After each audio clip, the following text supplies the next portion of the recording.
Yun mga bay, oh. Pag Lunes kasi pagkuha ng ano, oh. Baka iba nang nakabili na for sale pa rin to. Ayun, oh, basura.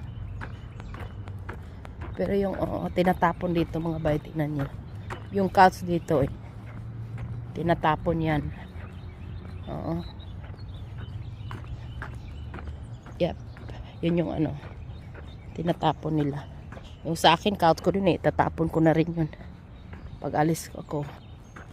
Ito naman yung ano dito. May ano na ako babalik. Ayan. Naglakad lang ako dito sa paligid. Pag Monday kasi puno ang ano, basurahan. So mag-green na naman. Nag-ano naman yung ano, bigla naman parang ano na